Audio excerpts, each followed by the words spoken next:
Semua kita ingin mengalami kemenangan yang sejati. Ya, kemenangan sejati. Artinya ada kemenangan yang tidak sejati, yaitu kemenangan yang semu, kemenangan yang diperoleh dengan cara yang curang, kemenangan yang diperoleh dengan merugikan orang lain, mengecilkan orang lain, merendahkan orang lain. Itu semuanya adalah kemenangan yang tidak terhormat. Dan kita sebagai anak-anak Tuhan adalah merindukan kemenangan yang sebenarnya. Nah, sebuah kisah saudaraku, di tahun 2012 yang lalu diadakanlah sebuah perlombaan maraton tingkat dunia dan diikuti peserta dari berbagai negara, termasuk peserta dari Spanyol yang diwakili oleh Ivan Fernandez dan peserta dari Kenya diwakili oleh Abel Mutai. Nah, ketika perlombaan sudah dimulai, saudaraku, ternyata Abel Mutai melesit di depan, meninggalkan peserta yang lain, dan Ivan Fernandez ada di urutan yang kedua.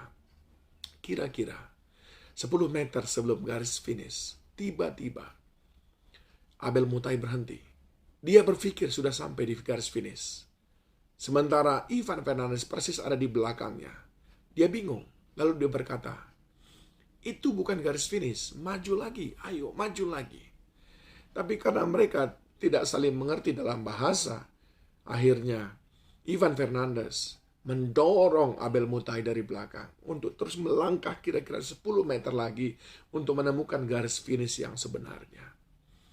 Maka jadilah Mutai menjadi juara 1 dan Fernandez menjadi juara 2. Dalam melihat itu semua orang kebingungan, saudaraku. Kenapa? Karena sebetulnya Ivan Fernandez memiliki kesempatan untuk menjadi juara 1. Tapi dia tidak mengambil kesempatan itu, justru dia mendorong Mutai yang tadinya sudah berpikir sampai di garis finish, padahal belum, didorong dia untuk mencapai garis finish. Dan sesudah itu baru Ivan Fernandez. Orang tidak habis pikir. Wartawan mewawancarai Ivan Fernandez beberapa waktu kemudian dan bertanya, "Mengapa kamu lakukan itu?"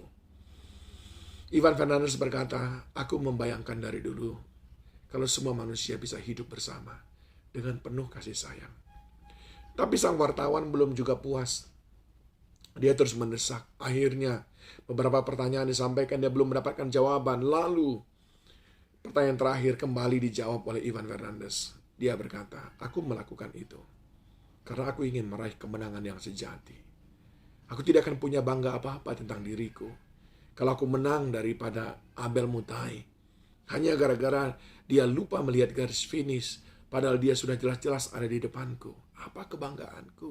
Apa yang akan aku katakan kepada diriku sendiri? Bagaimana aku akan merayakan kemenanganku kalau itu sebetulnya bukan kemenanganku?" Itu sebetulnya kemenangan Abel Mutai.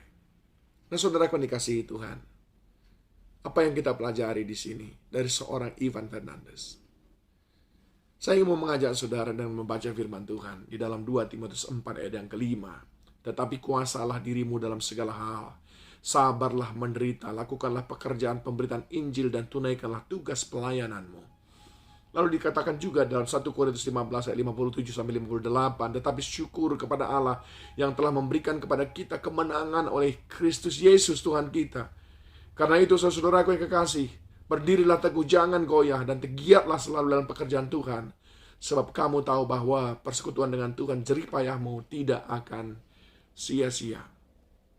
Inti yang disampaikan oleh Ivan Fernandez adalah kemenangan itu hanyalah akan menjadi kemenangan apabila dia merupakan kemenangan yang sejati. Dan Paulus mengajarkan kepada kita, kepada Timotius dan kepada jemaat di Korintus, apa itu kemenangan sejati. Yang pertama dikatakannya adalah kemenangan kita dalam menguasai nafsu keinginan diri kita. Kuasailah dirimu dalam segala hal. Bolehlah engkau menang. Menanglah dengan tidak menjadikan orang lain korban daripada kemenanganmu. Tapi karena engkau memang menguasai dirimu. Jadilah besar tanpa mengecilkan orang lain. Jadilah orang yang bahagia tanpa membuat orang lain merasa berduka cita. Jadilah orang terhormat tanpa mengecilkan dan menghina orang lain. Itu adalah kemenangan yang sejati. Dan itu mampu dilakukan oleh orang-orang yang memiliki penguasaan diri, di mana dunia hari-hari ini sangat-sangat lemah dalam hal itu. Kita akrab dengan istilah segala macam cara dihalalkan. Yang penting keinginannya terpenuhi. Ingat poin pertama. Kemenangan sejati adalah milik orang yang mampu menguasai dirinya. Yang kedua, kemenangan sejati adalah milik orang yang sabar dalam perjuangan, dalam penderitaan. Sebab firman Tuhan berkata, jerih payahmu tidak akan sia-sia. Yang ketiga, kemenangan sejati adalah milik mereka yang hidup di dalam Injil kebenaran.